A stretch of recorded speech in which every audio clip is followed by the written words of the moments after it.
Assalamualaikum warahmatullahi wabarakatuh. Kami dari kelompok 11, saya Hairil Akmal, absen 6. Saya Syaira Fezati Ardi dari absen 7. Saya Sofia Halwa, absen 32. Sejarah Kerajaan Samudra Pasai. Kerajaan ini terletak di pesisir utara Pulau Sumatera, lebih tepatnya berada di wilayah Aceh, tepatnya di dekat kota Loksmawe dan berada di Selat Malaka. Sumber sejarah dari Kerajaan Samudra Pasai, yang pertama, Makam Raja. Makam ini terletak di dekat reruntuhan bangunan Kerajaan Samudra Pasai di Desa Beringin. Di antara makam tersebut terdapat nama Sultan Malik Al-Soleh, Raja Pasai pertama. Yang kedua, lonceng Cakradonya.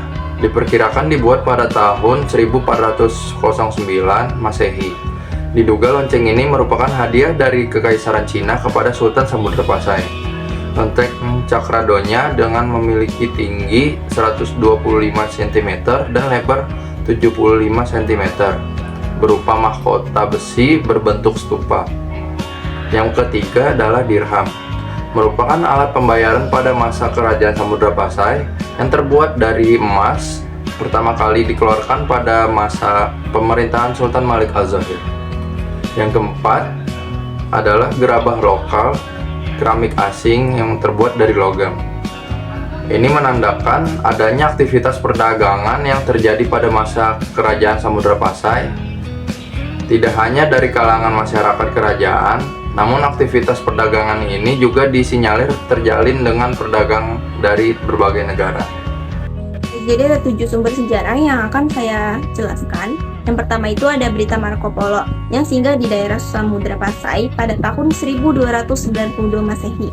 Yang kedua, berita Tome Pires. Dalam Suma Orientalnya, ia menyebutkan bahwa pada tahun 1512 sampai dengan 1515, ia berkunjung ke daerah pesisir utara dan timur daerah Sumatera. Yang ketiga, berita Ibnu Battuta, seorang musafir dari Maroko yang singgah di Samudra Pasai. Yang keempat, nisan Sultan Malik Al-Soleh yang berangkat pada tahun 696 Hijriah atau sama dengan 1297 Masehi. Yang kelima, Hikayat Raja-Raja Pasai karangan Hamzah Fansuri dari abad ke-15 Masehi. Yang keenam, Sejarah Melayu menceritakan tentang kehidupan Sultan Malik Al-Soleh. Dan yang terakhir, nisan kubur Ratu Nahraisyah yang berangkat tahun 1428 Masehi. Selanjutnya, saya akan menjelaskan tentang peninggalan-peninggalan dari Kerajaan Samudra Pasai. Jadi, Kerajaan Samudra Pasai ini yang saya akan jelaskan meninggalkan 5 peninggalan, yaitu yang pertama Masjid Raya Baitur Rahman, didirikan pada abad ke-13 dan merupakan salah satu masjid tertua di Indonesia. Masjid ini memiliki arsitektur khas Aceh dengan atap tumpang menara. Yang kedua ada Benteng Indrapatra, terletak di kota Loksemawe, Aceh Utara. Dibangun pada abad ke-13 sebagai pertahanan Kerajaan Samudra Pasai. Yang ketiga, keramik dan tembikar. Banyak ditemukan pecahan keramik dan tembikar kuno dari Tiongkok, Thailand, dan Eropa yang menunjukkan aktivitas perdagangan Samudra Pasai. Yang keempat, prasasti batu. Beberapa ditemukan yang berisi informasi tentang sejarah dan perkembangan Kerajaan Samudra Pasai. Yang kelima ada naskah kuno, beberapa berbahasa Arab, berbahasa Melayu, dan yang berisi catatan sejarah, catatan hukum, dan sastra Kerajaan Samudra Pasai, yang kini masih tersimpan di berbagai tempat. Selanjutnya, saya akan menjelaskan tentang awal berdirinya Kerajaan Samudra Pasai. Kerajaan ini didirikan oleh Merasilu atau nama Arabnya adalah Malik Al-Saleh pada tahun 1267. Menurut Ibnu Battuta, seorang pengembara muslim dari Maghribi, Ibnu Battuta sempat mengunjungi Pasai pada tahun 1346 Masehi. Ia juga menceritakan bahwa ketika ia di Cina, ia melihat adanya kapal Sultan Pasai di negeri Cina. Memang, sumber-sumber Cina ada menyebutkan bahwa utusan Pasai secara rutin datang ke Cina untuk menyerahkan upeti. Informasi lain juga menyebutkan bahwa Sultan Pasai mengirimkan utusan ke Quilon, India Barat pada tahun 1282 Masehi. Ini membuktikan bahwa Pasai memiliki relasi yang cukup luas dengan kerajaan luar.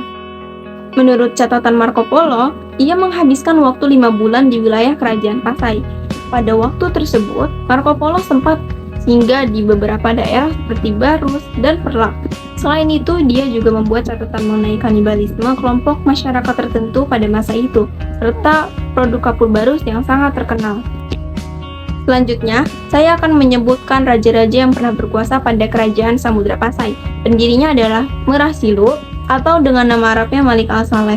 Raja terbesarnya adalah Sultan Malik At-Tahir II, yang terakhir Sultan Zainal Abidin IV. Kehidupan sosial dan politik. Yang pertama yang akan saya jelaskan adalah agama dan kepercayaan. Masyarakat Samudra Pasai mayoritas memeluk agama Islam setelah masuknya Islam ke wilayah tersebut pada abad ke-13. Selain Islam, terdapat juga pengaruh kepercayaan lokal seperti animisme dan dinamisme. 2. Sistem sosial. Masyarakat Samudra Pasai mengenal sistem kelas sosial dengan adanya golongan bangsawan, ulama, dan rakyat biasa. 3. Kebudayaan. Seni bangunan dipengaruhi oleh gaya arsitektur Islam seperti masjid dan istana. Terdapat akulturasi budaya lokal dengan budaya Islam yang dibawa oleh pedagang dan penyebar agama. 4. Ekonomi. Samudra Pasai menjadi pusat perdagangan internasional di Nusantara pada masa kejayaannya. 5. Kehidupan politik. Sistem pemerintahan monarki. Sultan atau kerajaan dibantu oleh seorang patih yang bergelar amir. Pembagian tugasnya jelas. Masa kejayaan Kerajaan Samudra Pasai. Samudra Pasai berkembang pesat pada masa pemerintahan Sultan Malik At-Tahir yang kedua. Hal ini juga sesuai dengan keterangan Ibnu Battulah, bermoditi perdagangan dari Samudra yang penting adalah lada, kapur barus, dan emas. Pada masa jayanya, Samudra Pasai merupakan pusat perniagaan penting di kawasan itu. Dikunjungi oleh para saudagar dari berbagai negeri seperti Cina, India, Siam, Arab, dan Persia. Komoditas utama adalah lada. Sebagai bandar perdagangan yang besar, Samudra Pasai mengeluarkan mata uang emas yang disebut dirham. Uang ini digunakan secara resmi di kerajaan tersebut. Di samping sebagai pusat perdagangan, Samudra Pasai juga merupakan pusat perkembangan agama Islam. Peristiwa penting. Pendirian kerajaan. Kerajaan Samudra Pasai didirikan oleh Merah Silu, juga dikenal sebagai Sultan Malik As-Saleh, sekitar tahun 1267 Masehi. Pengenalan koin emas. Pada masa pemerintahan Sultan Al-Malik Az-Zohir, koin emas mulai diperkenalkan sebagai alat pembayaran. Penyerangan ke kerajaan Karangbatu, Tamiang pada masa pemerintahan Sultan Ahmad. Terjadi penyerangan ke kerajaan Karangbaru di wilayah Tamiang. Peristiwa ini mencerminkan upaya kerajaan untuk memperluas pengaruhnya. Kunjungan Ibnu Battulah. Pada tahun 1345, musafir Maroko bernama Abu Abdullah Ibnu Battulah singgah di kerajaan Samudra Pasai. Peruntuhan kerajaan Samudra Pasai. Tahta Sultan Zainal Abidin ke-6 berhasil direbut. Kerajaan Majapahit menyerang kerajaan Samudra Pasai karena putri kerajaan Majapahit bunuh diri saat gagal menikah dengan putra mahkota kerajaan Samudra Pasai sekitar tahun 1350 Masehi.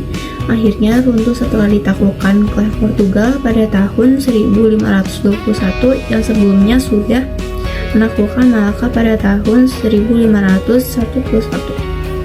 Sekian dari kami. Jika ada kurang atau ada kesalahan kata mohon dimaafkan. Wassalamualaikum warahmatullahi wabarakatuh.